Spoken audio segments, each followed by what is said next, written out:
नमस्कार दोस्तों, राधे राधे, जय श्री कृष्णा। आप सभी भक्तजनों का अभिनंदन करती हूँ अपने YouTube चैनल पर। दोस्तों, आज हम आपके लिए लेकर आए हैं सोमवार की व्रत कथा। हिंदू धर्म में सोमवार का दिन भगवान शिव को समर्पित है।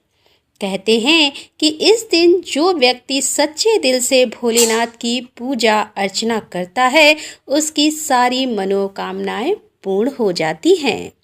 तो आइए सुनते हैं सोमवार की व्रत कथा चालीसा आरती के साथ।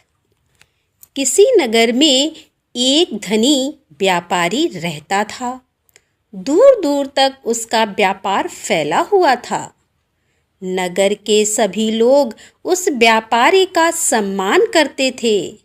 इतना सब कुछ संपन्न होने के बाद भी वह व्यापारी बहुत दुखी था, क्योंकि उसके कोई पुत्र नहीं था, जिस कारण अपने मृत्यु के पश्चात व्यापार के उत्तराधिकारी की चिंता उसे हमेशा सताती रहती थी।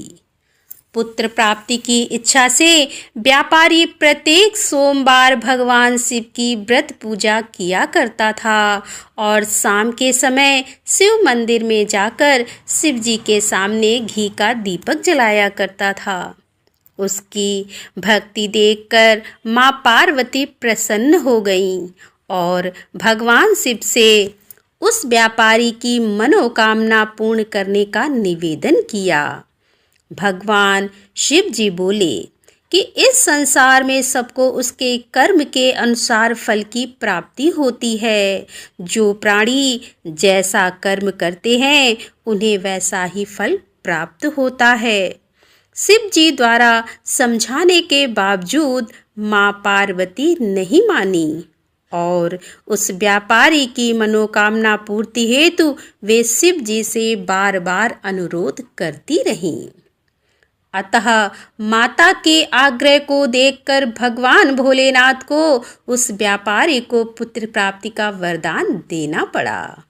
वरदान देने के पश्चात भोलेनाथ माँ पार्वती से बोले कि आपके आग्रह पर मैंने पुत्र प्राप्ति का वरदान तो दे दिया, परंतु इसका यह पुत्र 16 वर्ष से अधिक समय तक जीवित नहीं रहेगा। उसी रात भगवान शिव उस व्यापारी के स्वप्न में आए और उसे पुत्र प्राप्ति का वरदान दिया और उसके पुत्र के 16 वर्ष तक जीवित रहने की भी बात बताई। भगवान के वरदान से व्यापारी को खुशी तो हुई, लेकिन पुत्र की अल्प आयु की चिंता ने उस खुशी को नष्ट कर दिया। व्यापारी पहले की तरह सोमवार के दिन भगवान शिव का विधिवत व्रत करता रहा। कुछ महीनों के बाद उसके घर एक अति सुंदर बालक ने जन्म लिया और घर में खुशियां ही खुशियां भर गईं। बहुत धूमधाम से पुत्र जन्म का समारोह मनाया गया, परंतु व्यापारी को पुत्र जन्म की अधिक खुशी नहीं हुई, क्योंकि उसे पुत्र की अल्प आयु के रहस्य का पता था। जब पुत्र 12 वर्ष का हुआ तो व्यापारी ने उसे उसके मामा के साथ पढ़ने के लिए वाराणसी भेज दिया। लड़का अपने मामा के साथ शिक्षा प्राप्ति हेतु चल दिया। रास्ते में जहाँ भी मामा भांजे विश्राम हेतु रुकते, वहीं यज्ञ करते और ब्राह्मणों को भोजन कराते। लंबी यात्रा के बाद मामा भांजे एक नगर में पहुँचे। उस दिन नगर के राजा की कन्या का विवाह था, जिस कारण पूरे नगर को सजाया गया था। निश्चित समय पर बारात आ गई, लेकिन वर का पिता अपने बेटे के एक आंख से काने होने के कारण बहुत चिंतित था।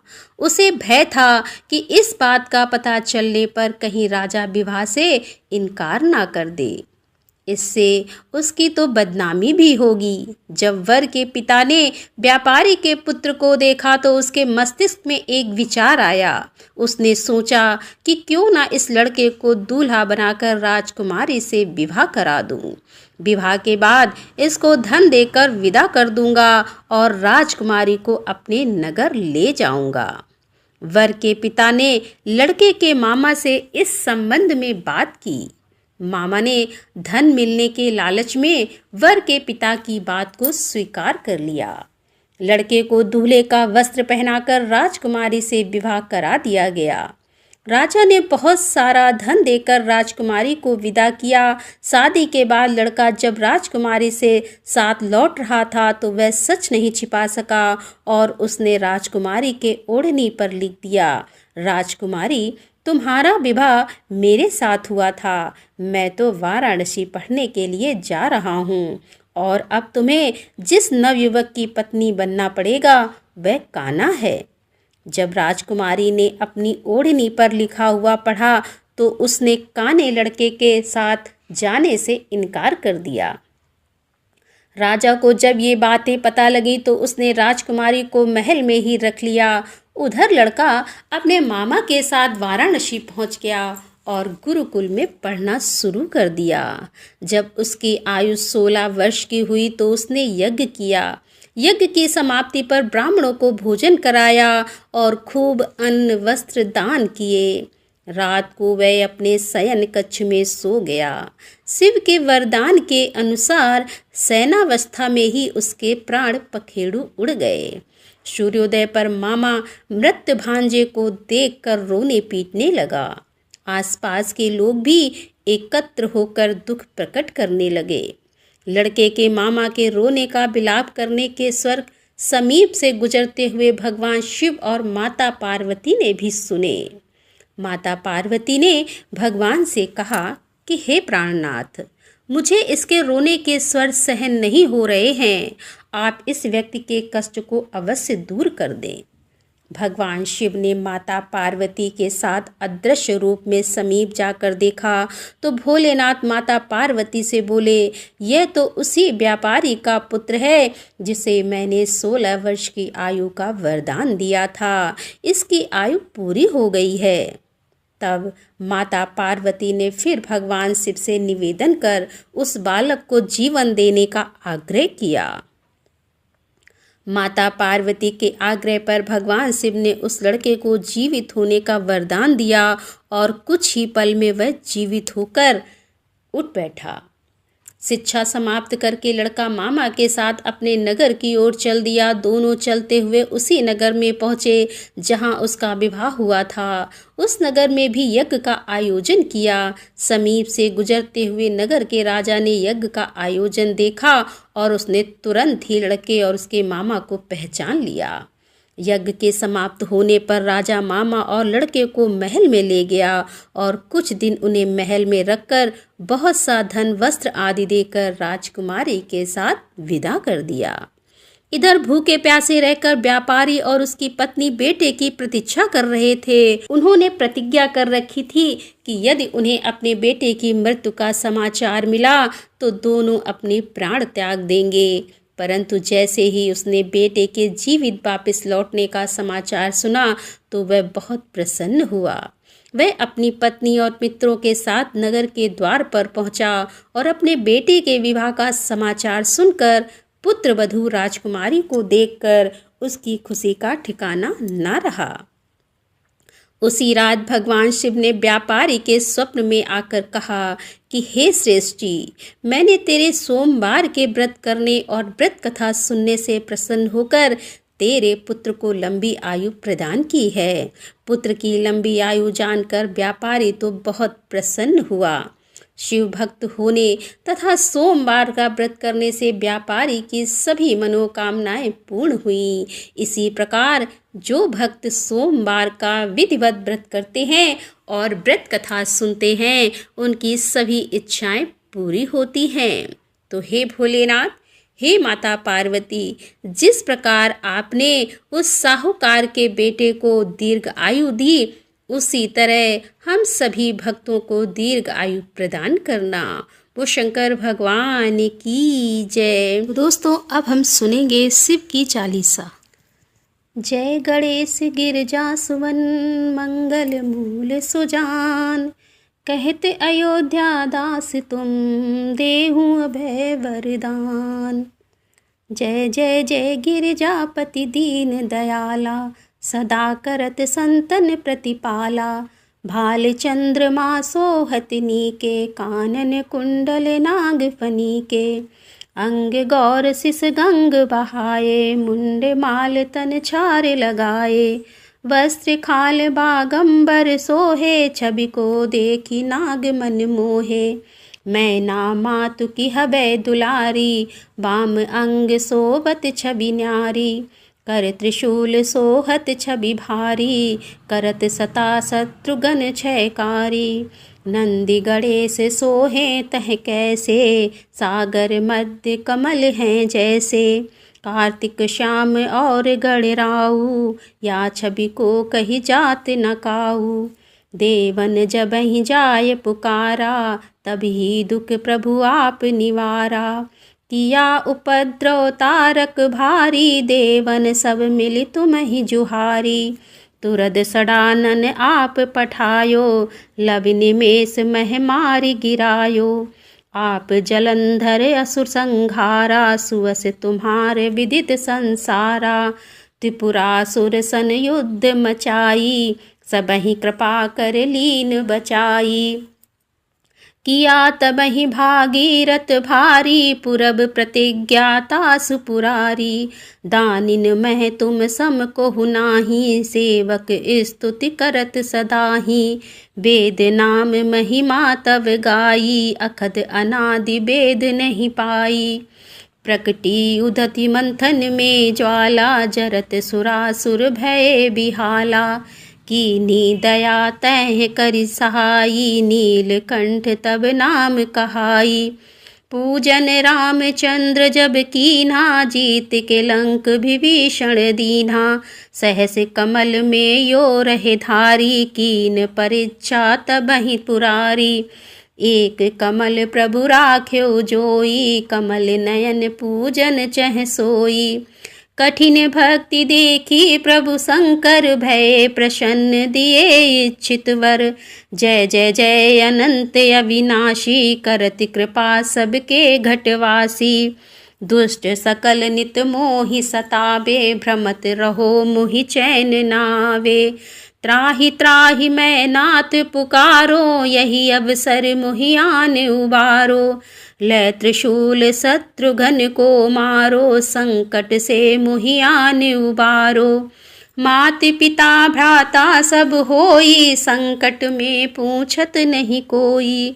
स्वामी एक है आस तुम्हारी, आए रहूं मम संकट भारी। धन निर्धन को देत सदा ही, जो कोई जांचे सो फल पाही। अस्तुति के विधि करें तुम्हारी, क्षमहु नाथ अब चूक हमारी। शंकर हो संकट के नाशन, मंगल कारण विघ्न विनाशन। योगी यति मुनि ध्यान लगावे, सारद नारद शीस नवावे। नमो नमो जय नमः शिवाय, सुर ब्रह्मादिक पार न पाए। जो यह पाठ करे मन लाई, तापर होत शंभु सहाई। रनिया जो कोई हो अधिकारी, पाठ करे सो पावन हारी। पुत्रहीन कर इच्छा जोई, निश्चय शिव प्रसाद तेहि होई। पंडित त्रयोदशी को लावे, ध्यान पूर्वक होम करावे। त्रयोदशी व्रत करे हमेशा, ताके मन नहीं रहे कलेसा। धूप दीप नवेद चढ़ावे, शंकर सम्मुख पाठ सुनावे। जन्म जन्म के पाप नसावे, अंत धाम शिवपुर में पावे। कहे अयोध्या आस तुम्हारी, जानी सकल दुख हरऊं हमारी। नित नेम कर प्रातः ही, पाठ करो चालीसा। तुम मेरी मनोकामना पूर्ण करो जगदीशा। ओम जय शिव ओमकारा, स्वामी जय शिव ओमकारा। ब्रह्मा विष्णु सदा शिव, ब्रह्मा विष्णु सदा शिव, अर्धांगी धारा। ओम जय शिव ओंकारा। एकानन चतुरानन पंचानन राजे, हंसानन गरुणाशन ब्रजवाहन साजे। ओम जय शिव ओंकारा। दो भुज चार चतुर्भुज, 10 भुज ते सोहे। त्रिगुण रूप निरखते, त्रिभुवन जन मोहे। ओम जय शिव ओंकारा। अक्षमाला बनमाला मुंडमाला धारी,